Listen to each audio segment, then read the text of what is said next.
Thumbnail देखकर तो आप चौंक ही गए होंगे, लेकिन घबराइए नहीं। आपको इस वीडियो में पूरी जानकारी देने वाला हूँ। आप सभी जानते ही हैं कि खेसारी लाल यादव जी जो है कि अपनी फिल्म की शूटिंग करने के लिए जो है कि पहुँच चुके हैं लंदन। हाँ, वो भी पूरे फैमिली के साथ।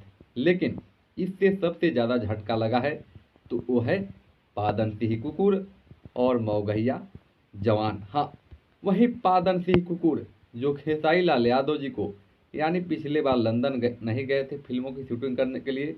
उस समय पवन सिंह, रितेश पांडे और भी बहुत सारे कलाकार गए थे। लेकिन उस समय जो है कि खेसारी लाल यादव जी कुछ कारणवश नहीं पहुंचे।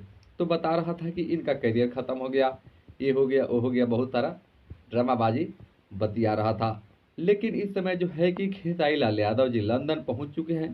तो आप तो समझ ही गए होंगे कि इस माँ की क्या हो गया। थंबनेल आप पढ़कर ही सुनिए। आपको बता दें कि कई फिल्मों की जो है कि शूटिंग होने वाली है लंदन में। इसीलिए खेसारी लाल यादव जी अपने पूरे फैमिली के साथ जो है कि वहाँ पर पहुँच चुके हैं। इससे सबसे ज़्यादा झटका लगा तो पादन सिंह कुकुर और मवगहिया जवान की। लेकिन इससे एक से बढ़कर एक झटका जो है कि जल्द ही खेसारी लाल यादव जी देने वाले हैं। तब तक के लिए मेरे चैनल पर बने रहे और इन दोनों चूतियों के लिए जो है कि कमेंट बॉक्स में कुछ लिखकर जरूर जाएं।